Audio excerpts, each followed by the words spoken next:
So, with an upcoming election, I think it is now more so than ever that if you have never, never uh, been engaged with your political party or anything like that, now is a time more than ever, I think, to do so.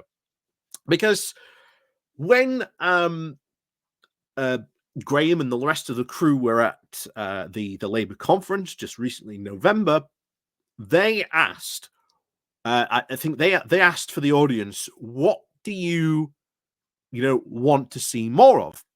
And someone in the audience, oh, I can't exactly what how they came about it now, but I think it was, but someone in the audience came forward and said, um, "We need more volunteers," and that more so than ever is a message I think that needs to be getting and gotten across. Um, I've said, before, even though I've alluded to it in the past, I am myself been doing a lot of sort of stepping up, trying to sort of get myself more involved with this, um, and I know that can be quite intimidating. If you've never done this type of thing before, going up to knock on someone's doors and saying, here I am from the Labour Party, etc. Um, you do get training. It can be quite weird, but it's the more you do it, the more you get used to it, the better you become at it as well. The other thing, if you really, really don't want to do that, leafleting. Honestly, just say, yeah, I'd really like to get involved. Um, you know, give me some leaflets. I'll come next time you're doing a sort of a campaign session. I'll hold the leaflets. I'll go around. Leafleting, well, that now frees someone up then who can then go and do the door knocking. So honestly, you will have an impact on this when you do this type of stuff. So don't be afraid. And I think especially this year, um, getting involved with your local political party and especially sort of affiliating with a political party. If you've never done so before, it's very easy to do. You can do it online.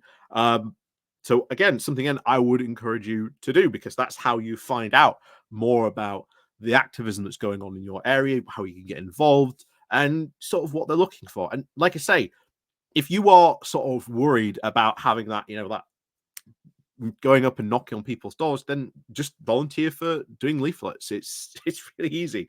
You go, that's it, done. So it's not that hard, but of course it does require a bit of time commitment. But this was something I noticed on The Guardian recently, and I'm kind of shocked by this because I'm like, it sort of made me a bit, upset in a way. Um, but I haven't done this myself, but I'd be very interested to sort of reach out and see if other people have had an experience like this that it talks about in The Guardian. But before we go more into that, like I say, please, please, please do click on the like, share, and subscribe button. Down below, there's the Patreon page. There's the one-off station link called Buy Me Coffee, where you can buy me coffee. There's the YouTube thank you button. And of course, there's the Pony Club down below as well. So, what are we talking about here? Well, this appeared in The Guardian this morning. The title is "For Healthy Politics Needs Activists," but just don't mention the door knocking on your CV.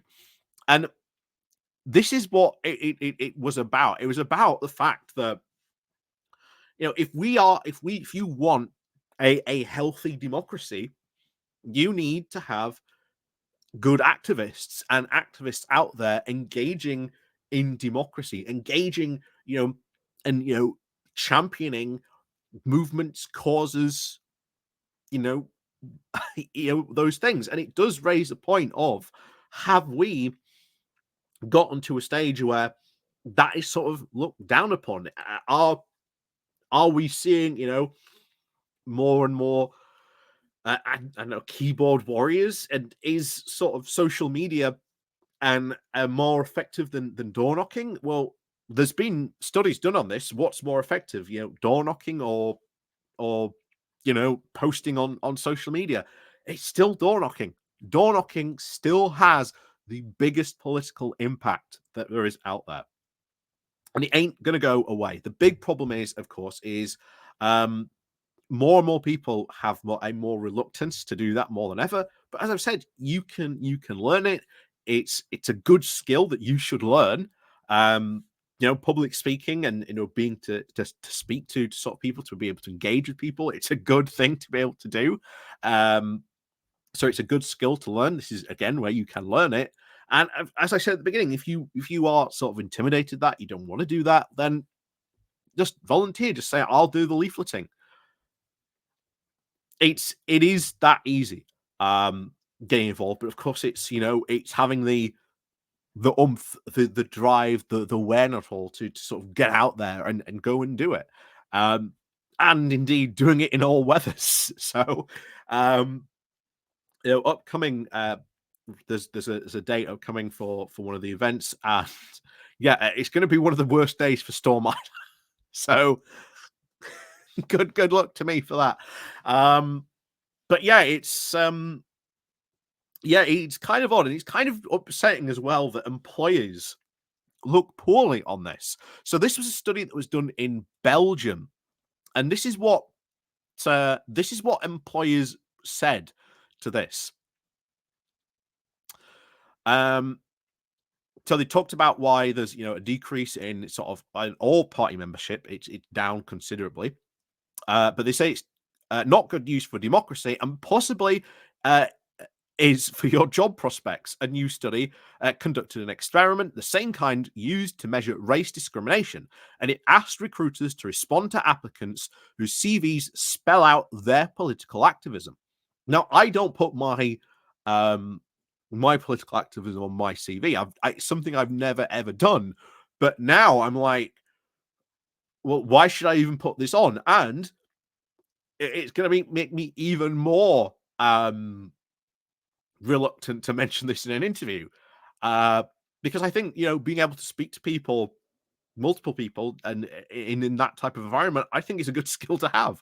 But of course, if you were to bring that up in an interview, they would ask, well, where did you get that skill from? Well, I got it by being a Labour Party activists. And then this is where it gets damaging for you, apparently. So they said it was not responded well, that political keenies are judged to be less desirable to hire, less creative, and more intensive. Ouch. The perception damage is even greater when applying for jobs that require more qualifications or for right-wing nationalist party activities. So this experiment was carried out in Belgium with its many political parties, but here there have been also related research in America, which does more closely match Britain and its two largest dominating parties. They found that political CVs were less likely to lead to an interview, but only when it didn't chime with the majority partisan preference of that region. So you don't want to be a Democrat applying for the reddest parts of Texas. So to me, that's honestly, that's really sad, and that sort of highlights, I think, an even worse part for this. But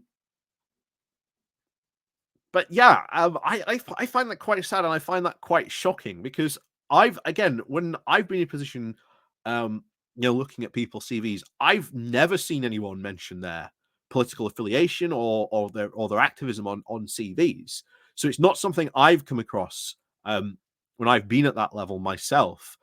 But it's something I don't have on my CV either. And now I'm like, well, maybe I'll keep that off my CV as well. But yeah, let me know what you think. That's kind of surprising. I find that kind of surprising that is seen as a less desirable outcome for hiring people. But yeah, there you go. Let me know what you think down below in the comments. I think that's kind of an interesting thing to talk about. And of course, this is two studies that are related to sort of Belgium, one to America. There hasn't been one carried out in the UK yet, but we'll see if that would be sort of the case. If there was a similar one carried out in the UK, what do you think the chances would be? And I'd be interested to hear from anyone. Have you ever come across people declaring their political affiliation, their political activism, or have you done an interview with someone who said that? I'd love to know what your experience was and how you took that as a potential employer to employ that person. I'd love to know what you think on that. So As always, thank you very much for watching. And of course, as always, we'll see you all next time.